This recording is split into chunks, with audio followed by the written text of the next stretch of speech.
Welcome back to love infinite channel. क्या आप जानते हैं कि भारतीय पंचांग प्रणाली के अनुसार प्रत्येक वर्ष का एक विशिष्ट नाम होता है जो अपने नाम के अनुसार ही फल देता है।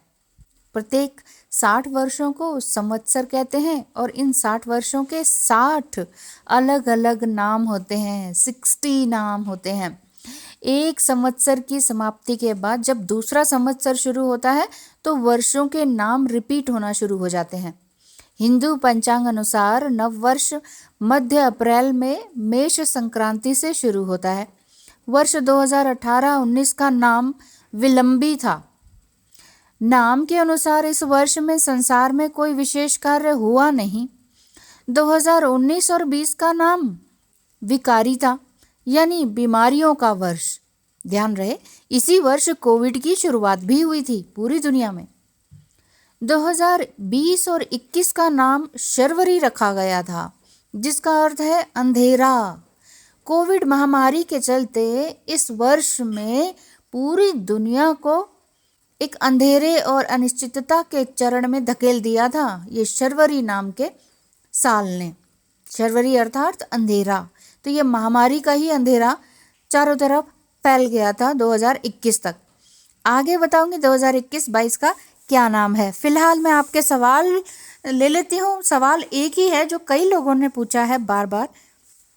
कर्मा क्या है? क्या पनिशमेंट है? कर्म करना क्या है?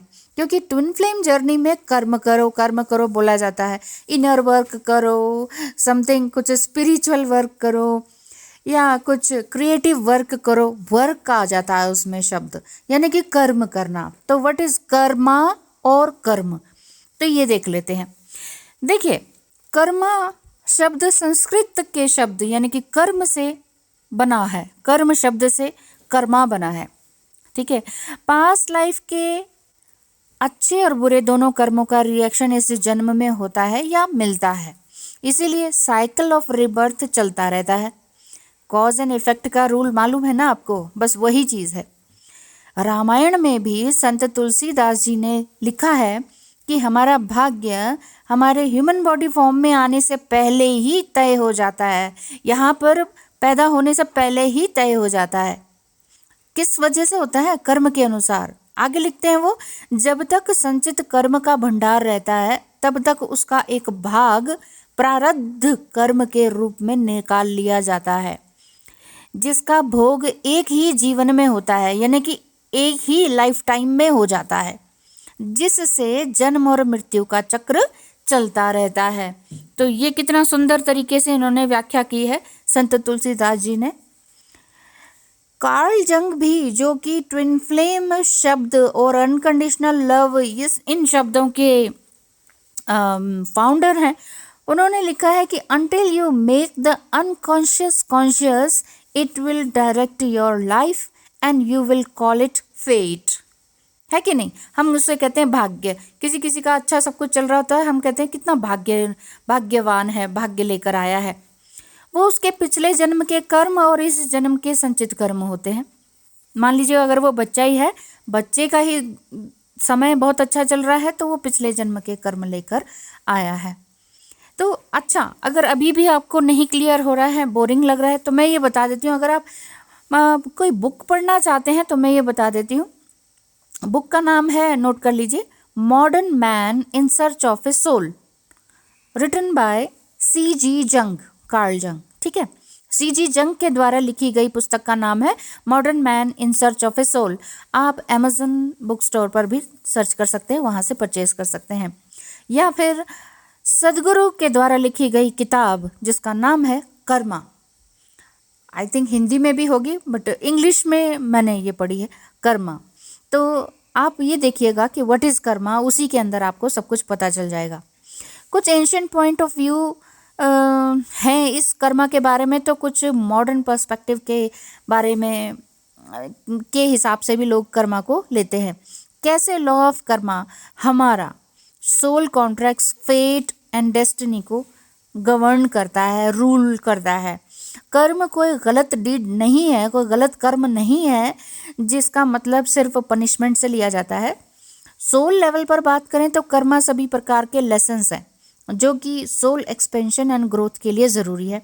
और इंटरेस्टिंग बात यह है कि हम खुद स्क्रिप्ट करते हैं इस कर्मा को और स्पेसिफिक एक्सपीरियंस करते हैं। हम जब ये सोचते हैं, मुसीबत में होते हैं, हम कहते हैं कि भगवान हमारे साथ अच्छा नहीं कर रहा, जबकि वो हमारे ही पिछले जन्म के कर्म हैं। और ईश्वर हमें यहाँ जन्म लेने से पहले ही एक तरह से मर्सी दान कर देते हैं, हमें एक हम पर दया कर देते हैं कि जाओ सब कुछ भूल जाओ। क्यों? क्योंकि अगर हम पिछले जन्म का सब कुछ याद रखेंगे, हम तो इस जन्म में जी ही नहीं सकते हैं, किसी भी हालत में नहीं जी पाएंगे। फिर तो गोल सेट करना, जॉब करना, माँ बाप की सेवा करना सब रह जाएगा, क्योंकि हमारे पिछले जन्म के माँ बाप, भाई बहन और जाति, धर्म, कंट्री सब अलग था। इसीलिए भगवान हम पर इस तरह से दया करके भेजते हैं कि जाओ भूल जाओ सब कुछ। लेकिन फिर भी हमारी सोल जब तड़पती है तो वो यही कहती है कि हाँ मुझे कुछ नया करना है, कुछ नया करना है, कुछ स्पिरिचुअल करना है ना। तो क्या स्पिरिचुअल करना है? ट्विन फ्लेम जर्नी में आप हैं, स्पिरिचुअली हाई होते रहें, आगे बढ़ते रहें, क्योंकि हम पहले से ही डिसाइड कर कर आते हैं कि पिछले जन्म में हमने गलत किया है, तो अब हम इस जन्म में इस घर में जन्म लेंगे और कष्ट भोगेंगे, ताकि हमारे पिछले जन्म के कर्म रिपे कर पाए। हम जैसा लेना है वैसा ही देना है, कॉज एंड इफेक्ट का रूल है ना, जैसा किया वैसे ही भरेंगे। तो दूसरों को ब्लेम करने से अच्छा एक बार पहले खुद को देखें, अपने अंदर उतर कर देखें। जैसे कि वेन डायर का भी एक फेमस कोट है कि you must become the producer, director and actor in the unfolding story of your life, है ना। और मैंने भी लास्ट ईयर की वीडियो में मैंने एक इस हेडिंग से वीडियो पोस्ट किया था लव इनफाइनाइट चैनल में ही कि लाइट्स कैमरा एक्शन।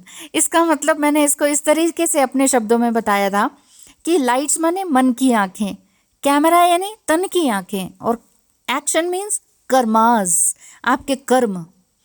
तो ये लव इनफाइनाइट ये ट्विन फ्लेम जर्नी में आपके लिए बहुत ज़रूरी है। मन की आंखें खुलेंगी तो तन की आंखों से आप समझ पाएंगे कि अब आपका जीवन क्या है, अब आपके कर्म क्या हैं, आप क्या गलत कर्म करे थे इस जीवन में, अब उसको कैसे सुधारना है। पिछले जन्म का अगर आपको मालूम करना है तो आप एस्ट्रोलॉजी से जान सकते हैं, क्योंकि astrology is a map of Karma. पिछले जन्म के कर्म के कारण ही तो आपके वो ग्रह और वो ग्रहों की जो प्लेसमेंट होती है उसी हिसाब से होती है। तो यदि आपको अपने पिछले जीवन के बारे में जानना है, और इवन अगले जन्म का भी जान सकते हैं, लेकिन अभी ये कर्मा की बात हो रही है, तो पिछले जीवन के बारे में जानना है या किसी के साथ क्या संबंध था, तो आप एस्ट्रोलॉजी से मुझसे जान सकते हैं। नंबर आपको इस पर दिखाई दे रहा होगा। और in spiritual journey Karma teach us soul lessons, love and forgiveness, even if at times it comes as tough love।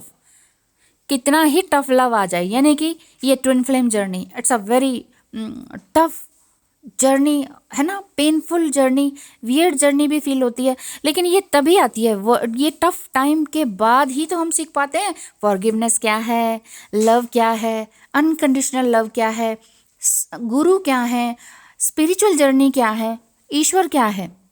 यहीं से तो हम सीखते हैं। ये आप ये समझ लीजिए, आपका जो डिवाइन मस्कुलाइन, चाहे वो मेल बॉडी में है या फीमेल बॉडी में है तो सोल ही, तो आप ही की सोल है। क्यों उनको ब्लेम करना, क्यों उन्हें गलत बोलना, है ना। वहीं से आपको आगे सीखना पड़ेगा। चलिए आगे मैं जहाँ से शुरू किया था वहीं पर शुरू करती हूँ कि 2021 और 22 का नाम क्या है। अगर आप जानना चाहते हैं तो ज़रूर बता देती हूँ। वो है प्लव, यानी कि 2021 और 22 का नाम है प्लव, यानी कि पार करा देने वाला। हम देख ही रहे हैं कि पूरा विश्व धीरे धीरे मुसीबतों से पार पा रहा है। कौन सी मुसीबतें?